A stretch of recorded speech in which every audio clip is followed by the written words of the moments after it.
Bismillahirrahmanirrahim.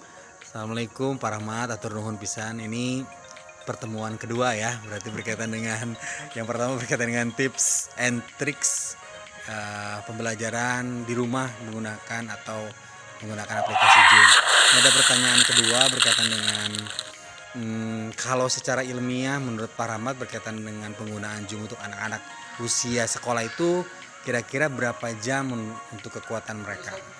Enggak, Pak. Baik, bismillahirrahmanirrahim. Sebelumnya saya ingin mengucapkan terima kasih yang sangat tinggi kepada yang sudah menerima nasihat dari kemarin. Jujur saya merasa sangat bahagia gitu. Nasihatnya bisa terdengar, bisa dipakai. Ya, bismillah. Untuk pertanyaan yang kedua ini sebenarnya agak berat saya jawab karena ada embel-embel secara ilmiah. Nah, ini membuat saya berat untuk menjawabnya karena saya tidak, ketika dikatakan secara ilmiah maka saya harus punya data-data, saya harus punya dasar yang kuat karena akan diuji secara ilmiah juga gitu kan. Nah, maka saya tidak bisa menjawab pertanyaan kalau ada harus menjawab secara ilmiah. Saya tidak tahu dasar ilmiahnya berapa, saya tidak tahu data ilmiahnya berapa. Yang mungkin bisa saya sampaikan adalah variabel-variabel yang bisa mempengaruhi ketahanan seorang siswa. Ketahanan saya sendiri ketika misalnya saya berada di depan komputer kayak gitu kan. Yang pertama, variabel yang bisa diperhatikan adalah seberapa dekat ke layar. Seberapa dekat ke layar karena ini akan mempengaruhi. Kalau misal dia terlalu dekat itu tidak baik gitu kan, terlalu jauh juga tidak baik. Ada ukurannya. Kalau ukuran standarnya kira-kira berapa Pak Rahmat? Ukuran standar bergantung kepada variabel kedua. Variabel kedua adalah ukuran layar. Semakin besar ukuran layar, jauh dari layar juga tidak apa-apa, gitu kan. Jadi ada ukurannya. Kalau misalnya kita nonton TV itu 2 kali diagonal TV itu jarak mini maksimal kita paling dekat gitu kan. Kalau kita menggunakan TV, kalau menggunakan monitor, nah ini 2 kali diagonal juga sebenarnya harusnya tetap terlihat gitu kan.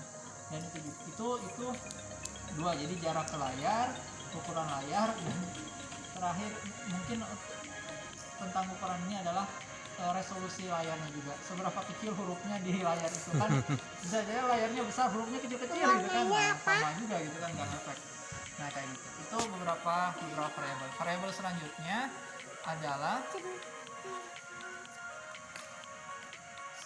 posisi duduk siswanya. Posisi duduk saya sendiri kalau misalnya saya sedang kerja itu sangat berpengaruh.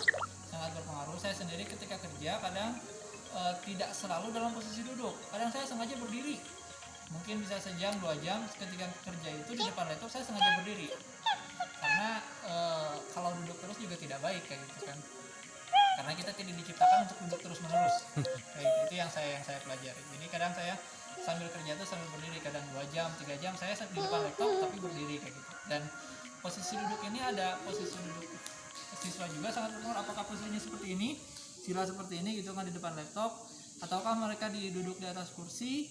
Kalau duduk di atas kursi ini pembahasannya akan sangat panjang karena ada ilmunya untuk duduk ergonomis kursinya seperti apa kayak gitu kan ya. Bahkan saya sendiri kemarin ketika masa pandemi Covid awal-awal itu kan pulang ke Subang, kemudian saya dari Subang tuh sengaja pulang ke Bandung karena saya ke Bandung mau ngambil kursi aja. Luar Karena biasa. dengan kursi ini saya bisa duduk lebih ergonomis kayak gitu. Dengan duduk lebih ergonomis, saya bisa duduk lama, mungkin 8 jam, 10 jam di depan laptop tanpa besoknya itu sakit pinggang. Tapi kalau misal menggunakan kursi biasanya besoknya itu saya sakit pinggang kayak gitu. Nah itu. Jadi ada ini pokoknya pembahasannya lebih panjang lagi. Mungkin pembahasan ketiga. Berkaitan dengan kursi ya. Posisi ergonomis ya gitu. Sebenarnya ini tidak perlu mahal-mahal, ada keilmuan, ada ilmunya biar ergonomisnya seperti apa. Itu variabel yang keempat ya Pak ya. Yang keempat. Variabel yang keempat tentang posisi duduk. Variabel yang kelima tentang kesehatan mata masing-masing. Siswanya seperti apa kondisi matanya kayak gitu. Apakah mereka matanya ada yang minus, yang plus? Nah tentu untuk tiap siswa ini perlakuannya seidealnya perlakuannya itu harusnya berbeda karena mata mereka juga berbeda kan kayak gitu. Dan ini saya yakin ini sangat berat untuk dilakukan, masa kita ngecek mata masing-masing. Nah kayak gitu, tapi ini salah satu variabelnya memang. Jadi mata masing-masing siswa tuh seperti apa gitu kan. Nah bagaimana caranya biar kita bisa memberikan penanganan yang berbeda untuk ketahanan mata masing-masing. Nah ini berhubungan dengan variabel yang ke-6. Variabel yang ke-6 yaitu metode pengajaran. Jadi ketika kita di depan laptop itu kan ada dua hal yang kita lakukan. Ada kita pasif, kita hanya menyimak saja, atau juga aktif. Aktif itu misalnya kita sambil ngerjain yang lain, kita interaksi dengan siswa. Nah, atau mungkin siswanya juga tidak selalu, kalau misal aktif tuh siswanya tidak selalu melihat gurunya.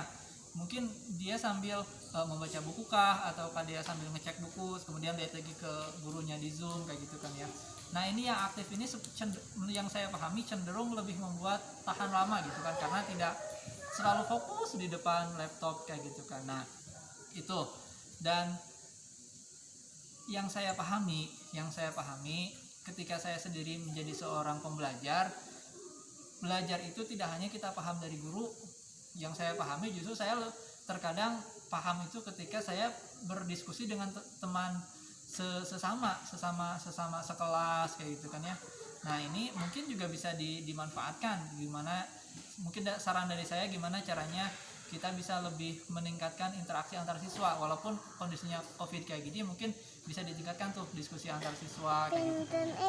Nah terus gimana caranya untuk yang tadi matanya, ini termasuk ke penyampaian. Jika dirasa, saran saya, jika dirasa penyampaiannya akan berupa pasif, hanya satu arah dari gurunya saja, alangkah akan lebih baiknya jika direkam saja, tidak perlu lewat Zoom.